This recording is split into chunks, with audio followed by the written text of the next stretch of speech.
Sa atong gihimo karon nga nobina para sa atong segunda patron Birhen sa Santo Rosario, gipahinomduman kita nga ang kinabuhi sa mahal nga Birhen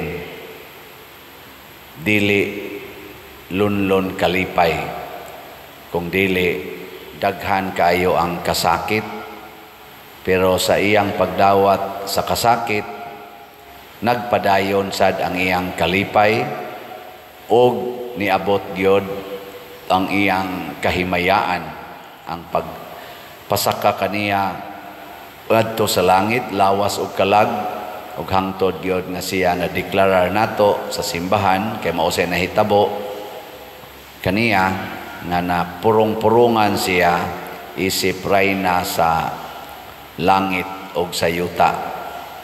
Mao nay kinatas-an tingaling achievement sa atong kinabuhi kanang purong-purungan ta dito sa langit. Pangutan ako no na imong tupad na gusto kang purong-purungan dito sa langit. Ana basin og anhira ta purong-purungan sa kalibutan niya dito sunod nga kinabuhi adto tas impierno.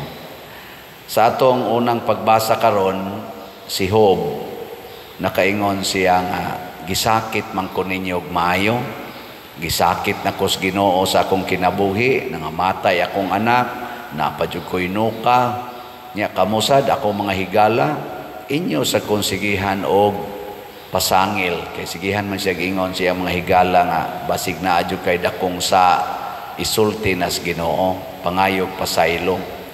Nya si Job kay sayod man gid siya nga wa gid siya sala, mao nang mura sa siya na torture nga sigihan siya pasangil nga naa siya sala, mao nga gisilutan siya sa Ginoo.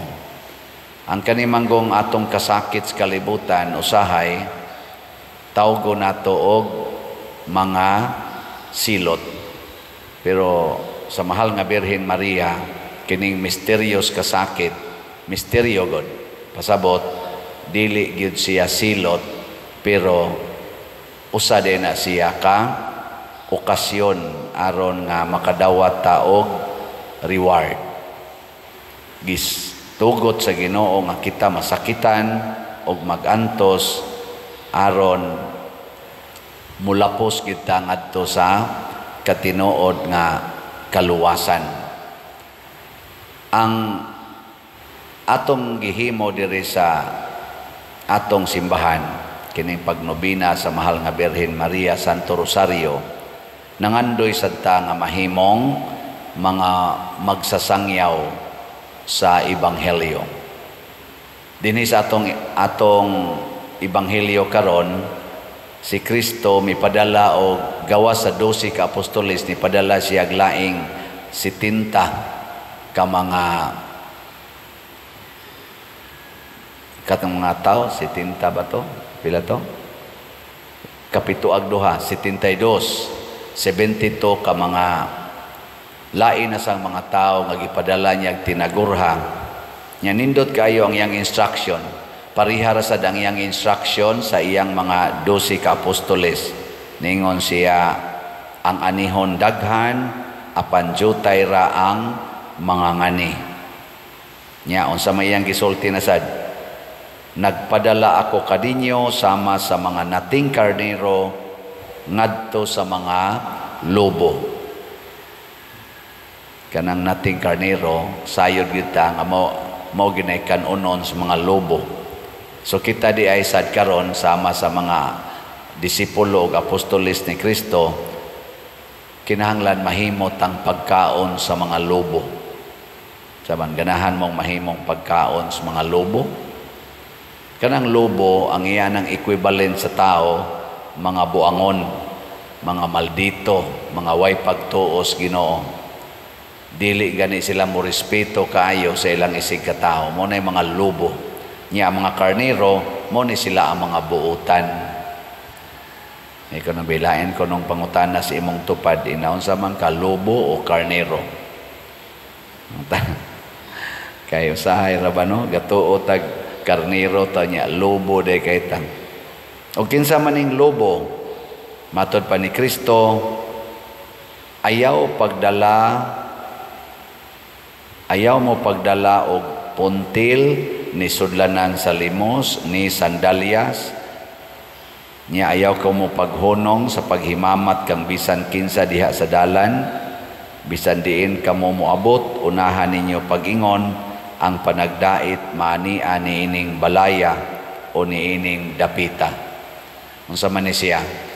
Kinabuhi gyud nga Dios non ang atong puy-an, dili kalibutanon. Kana man kong mga butang sama ng sandal, kwarta, pagkaon, mga kalibutanon na siya. Ang gusto ni Kristo, dili ta ma-highlight sa mga tao nga gasalig ta ana.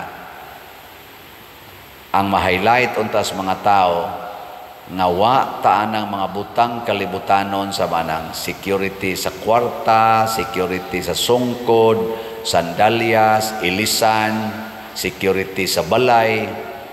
Ang atong kaugalingong security mao gyud ang Ginoo. Nya unsa man paghimo ana, magsige ra gid tag pangalagad sa atong isig ka tawo, magsige tag ampo sa mas gibuhat ni Kristo nga nagampo, ug magsige tag antos. Mao na si Maria, kung atong isummarize ang iyang kinabuhi gyud pag-antos, kinabuhi sa pagpangalagad, o kinabuhi sa pag-ampo. Hinaut-unta, manining atong pagdebosyon karon sa Santo Rosario, pinaagi ana atong pagpista sa segunda patron, madasig ta nga kini di ang pag-ampo, di gyud nato i-compromise, dili nato siya i-baylo sa laing mga butang nga kalibutanon. Kay daghan ra ba nato, hindi na gyud mi karosaryo pader kay busy kayo.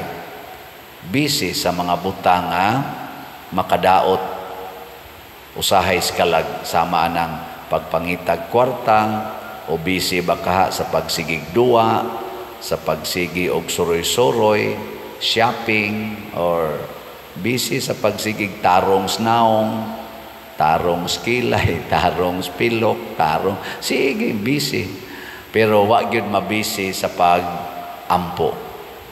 Nya kasagaran sad nato magsigig panugo, dili gyud mualagad. Ug labaw tanan sagad nato nagsigig likay sa pag-antos. Imbis nga muantos, imbis nga matud pang Kristo, take up your cross, mulikay na noon ta, masuko pagid ta sa atong mga pag-antos. Si Job, wa masuko, nangayo lang siya katinawan sa Ginoo nganong nag-antos siyag sama ato. Muna sa atong tubag sa Salmo, moingon kita, mituo ako nga makakita ako sa mga butang nga maayo sa Ginoo didto sa yuta sa mga buhi. Mao na ni ang gitawag nato paglaom, nga dili ta dinhi mamatay sa pag-antos. Dunay yuta sa mga buhi nga nagpaabot nato, tua didto ang Ginoo, tua didto ang tanan nga mga santos, ug labaw sa tanan tua didto ang atong rayna, ang atong inahan, ang mahal nga Birhen Maria.